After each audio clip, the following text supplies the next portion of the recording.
Mega అభిమానులంతా ఎప్పుడెప్పుడా అని ఎదురు చూస్తున్న ఆ తరుణం రానే వచ్చింది. అభిమానులందరి అన్నయ్య స్టార్లక స్టార్ మెగాస్టార్ను పద్మవిభూషణ్ అవార్డు వరించింది. మెగాస్టార్కు పద్మవిభూషణ్ అవార్డు ఇస్తున్నట్టు ప్రకటించింది కేంద్ర ప్రభుత్వం. ప్రతి ఏడాది రిపబ్లిక్ డేకు ఒకరోజు ముందు అంటే జనవరి 25వ తేదీన పద్మ అవార్డులను ప్రకటిస్తుంటారు.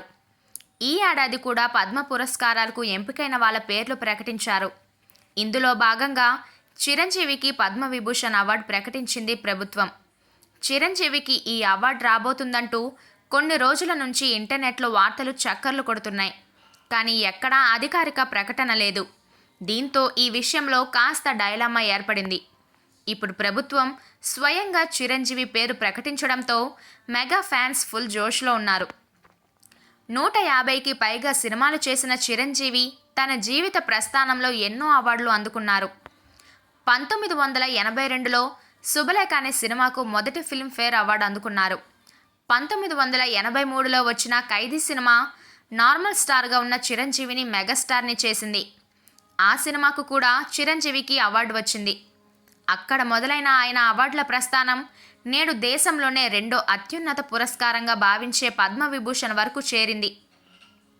40 ఏళ్లకు పైబడ్డ నటన ప్రస్థానంలో 3 సార్లు ఆంధ్రప్రదేశ్ నంది పురస్కారాలు, రఘుపతి వెంకయ్య బహుమతి, 9 ఫిల్మ్ఫేర్ సౌత్ అవార్డులు గెలుచుకున్నారు. 2006లో చిరంజీవికి చలనచిత్ర రంగంలో చేసిన సేవలకు గాను పద్మభూషణ్ అవార్డు లభించింది. అదే సంవత్సరం ఆంధ్ర విశ్వవిద్యాలయం చిరంజీవికి గౌరవ డాక్టరేట్ కూడా ఇచ్చింది. కానీ ఈ అవార్డులు రివార్డులన్నీ ఆయనకున్న అభిమాన బలం ముందు పెద్దగా కనిపించావు. ఇండియా వైడ్గా మెగాస్టార్కు 3000కు పైగా అభిమాన సంఘాలున్నాయని ఒక అంచనా.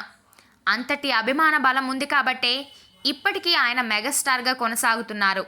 ఒక సామాన్యుడిగా సినీ ఇండస్ట్రీలో ఎంట్రీ ఇచ్చి అంచెలంచెలుగా పద్మవిభూషణ్ వరకు ఎదిగిన మెగాస్టార్ తన జీవితంలో ఇంకా ఎన్నో ఉన్నత శిఖరాలు అధిరోహించాలని ఆశిస్తూ డిష్ రాజ్ మీడియా తరపున కంగ్రాచ్యులేషన్స్ మెగాస్టార్.